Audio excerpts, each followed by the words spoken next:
वक्रतुंड महाकाय सूर्यकोटि समप्रभ निर्विघ्नं कुरु मे देव सर्वकार्येषु सर्वदा। নমস্কাৰ। বেদিক এষ্ট্ৰলজি আছামৰ সকলো বন্ধু বান্ধৱীলৈকে মোৰ আন্তৰিক অভিনন্দন জ্ঞাপন কৰিলোঁ। লৈ আহিছোঁ আপোনালোকলৈ আজি দিনটোৰ দিনপঞ্জী। আজি 16 চ'ত দেওবাৰ 1431 ভাস্কৰাব্দ, ইংৰাজীৰ 30 মাৰ্চ 2025 চন, ভাৰতীয় আজি 9 চ'ত আৰু মোং 29 ৰমজান। আজি সূৰ্যোদয় প্ৰাতঃঘণ্টা 5:16:57, সূৰ্যাস্ত সন্ধ্যা 5:33:20। ব্ৰহ্ম মুহূৰ্তত ঠিক সূৰ্যোদয়ৰ 48 মিনিট পূৰ্বৰ সময়খিনি যোগ সাধনা, জপ তপ, বীজ মন্ত্ৰৰ সাধনাৰ কাৰণে অতি উত্তম সময়। আৰু আজি তিথি হ'ল শুক্লা প্ৰতিপদ তিথি, দিনৰ 12:49:48 আৰু আজিৰ নক্ষত্ৰ হ'ল ৰেৱতী, দিনৰ 4:35 আজিৰ যুগ হ'ল ইন্দ্ৰযোগ, সন্ধ্যা 5:53:42 আৰু কৰণ হ'ল বপকৰণ। ইন্দ্ৰযোগ কোনো জন্মজাতক ধনী, সুখী, অল্পায়ু, ভোগী আৰু গুণী হয়। কোনো ৰাজকীয় সন্মান আৰু ৰাজকীয় ক্ষেত্ৰত যথেষ্ট তেওঁ সুযোগ লাভ কৰে। কোনো ৰাজ্যপ্ৰাপ্তিৰ ক্ষেত্ৰত বা ৰাজকীয় কাৰ্য, ইলেকশ্যন আদিৰ ক্ষেত্ৰতো শুভ যুগ। গতিকে এই যুগ শুভ হয়।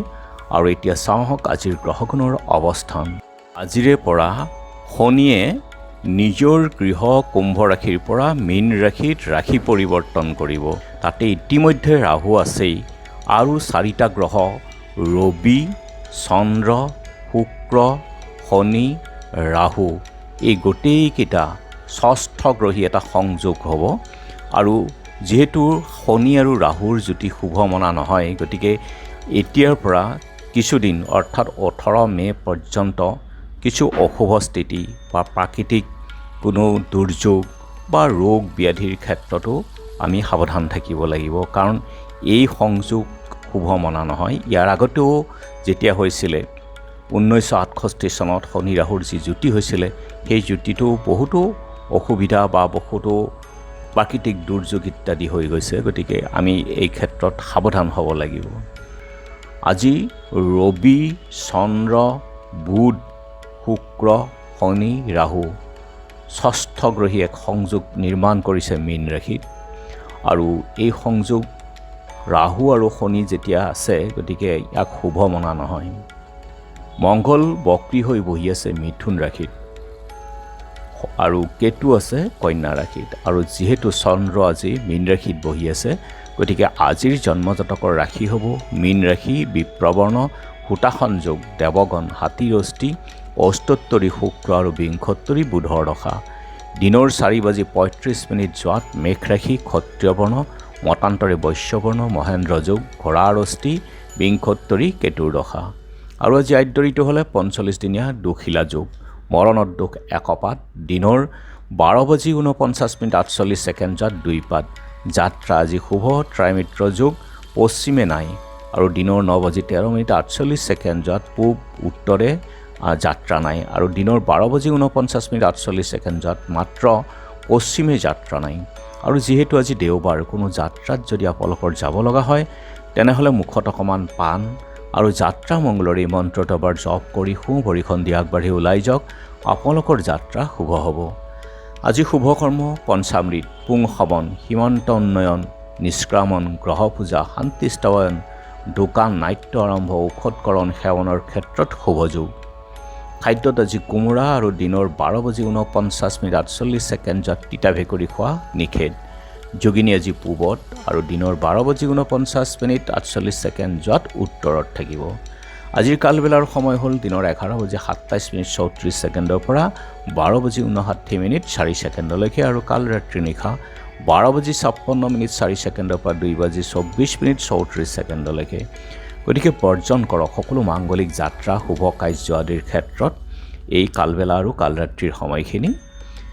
আৰু আজিৰ মহেন্দ্ৰ যুগ হ'ল ৰাতিপুৱা 6:01 পৰা 12:38 পৰা 1:27 ৰাতি 6:22 পৰা 7:08 11:47 পৰা 2:52 এই মহেন্দ্ৰ যোগ।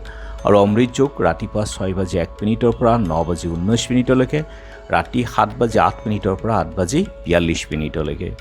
গতিকে যিকোনো যাত্ৰা মাংগলিক কাৰ্য আদিৰ ক্ষেত্ৰত অতি উত্তম এই অমৃত যোগ মহেন্দ্ৰ যোগ। আজি প্ৰতিপদৰ একদিষ্ট সন্দীপন, দ্বিতীয় আৰু একদিষ্ট সন্দীপন। শ্ৰী শ্ৰী বাসন্তী দেৱীৰ নৱৰাত্ৰিৰ ব্ৰত আজিৰে পৰা আৰম্ভ হ'ব। আৰু শ্ৰী শ্ৰী বাসন্তী দেৱীৰ শৈলপুত্ৰী ৰূপত ওম হ্ৰীং শিৱায়ে নমঃ এই মন্ত্ৰটো ঘিউৰে যদি পূজা কৰা হয় তেনেহ'লে যথেষ্ট শুভ ফল লাভ কৰে। ফল নিৰোগী, সৰ্বদোষ নিৰাময় হয়। গতিকে যিসকল ৰোগীয়ে তেওঁলোকে যদি এই মন্ত্ৰটো কৰি থাকে এইকেইদিন নৱৰাত্ৰি কেইদিন যথেষ্ট শুভ ফলেই লাভ কৰিব। নগাঁও শ্ৰী শ্ৰী খৌৰামচৰ সত্ৰৰ ডেকা সত্ৰীয়া প্ৰদীপ কুমাৰ গোস্বামী তিৰুভাৱ তিথি। ৰামৰাই কুটিন সত্ৰশাল সত্ৰ, হৰিয়াতৈ বৈৰাগী সত্ৰত প্ৰতিষ্ঠাপক অনিৰুদ্ধ গোস্বামী, দুলীয়াজানৰ অনন্ত বৰঠাকুৰ, ধোপাবৰ সত্ৰত জগন্নাথ দেৱ, নগাঁও চকলাঘাট খৌৰামচৰ সত্ৰৰ ডেকা সত্ৰীয়া প্ৰদীপ কুমাৰ গোস্বামী, বঙাইগাঁৱৰ সৰ্বেশ্বৰ দেৱ গোস্বামী আৰু পুৰণা ভোগবাৰী দীঘলী সত্ৰৰ সত্ৰাধিকাৰ সোমচন্দ্ৰ মহন্তৰ তিৰুভাৱ তিথি। মঞ্চৰত্ন বিৰাজ হাজৰিকাৰ স্মৃতি দিৱসো আছে। আৰু এতিয়া চাওঁ হওক চন্দ্ৰৰ অৱস্থানৰ ওপৰত বিচাৰ কৰি আজি ৰাশিফল। মেঘ অভাৱ অনাটন হ্ৰাস, বৃষ মনোহৰ দ্ৰব্য লাভ, মিথুন প্ৰভাৱ বিস্তাৰ লাভ, কৰ্কট পাপ কৰ্মত লিপ্ত, সিংহ শত্ৰুবৰ্গৰ নতি স্বীকাৰ, কন্যা প্ৰভুত্ব আৰু সুখ সম্পদ, তুলা নানা ক্ষেত্ৰত আজি ক্ষতি হ'ব পাৰে, চাই চিতি চলক। বৃশ্চিক চকু কৰ্ণৰ পীড়াৰ ভয়, গতিকে সাৱধানে থাকক। ধনু মনোবাঞ্ছাপূৰ্ণ, মকৰ শত্ৰু আৰু ৰোগ ভয়, শত্ৰুৰ পৰা সাৱধান থাকক। কুম্ভ বন্ধু আৰু সৌভাগ্য লাভ, মীন শোক আৰু নিৰানন্দ। গতিকে বন্ধু বান্ধৱীসকল এয়া আছিল আজি দিনটোৰ দিনপঞ্জী। শনিৰ এই ৰাশি পৰিৱৰ্তনৰ ফলত বৃষ, মিথুন, তুলা আৰু মকৰ ৰাশিৰ গোচৰত শুভ ফল লাভ হ'ব। ইয়াৰ বাহিৰে বাকী ৰাশিৰ অশুভ ফল। শনি সঞ্চাৰ সময়ত চন্দ্ৰ শুদ্ধি থকা বাবে কন্যা আৰু মীন ৰাশিৰ গোচৰত অশুভ হ'লেও কিন্তু শুভই হ'ব। গোচৰ আৰু চন্দ্ৰ উভয় শুদ্ধি থকা বাবে বৃষ, মিথুন, তুলা আৰু মকৰ ৰাশিৰ অতিশয় শুভ ফল। গোচৰ আৰু চন্দ্ৰ উভয় শুদ্ধি নথকা বাবে মেঘ, কৰ্কট, সিংহ, বৃশ্চিক, ধনু আৰু কুম্ভ ৰাশিৰ অতিশয় অশুভ প্ৰভাৱ আহিব পাৰে। শনিৰ গোচৰ ফল। শনি যেতিয়া জন্ম ৰাশিত থাকে তেতিয়াহ'লে বিত্তনাশ হয়, সন্তাপ, দ্বিতীয়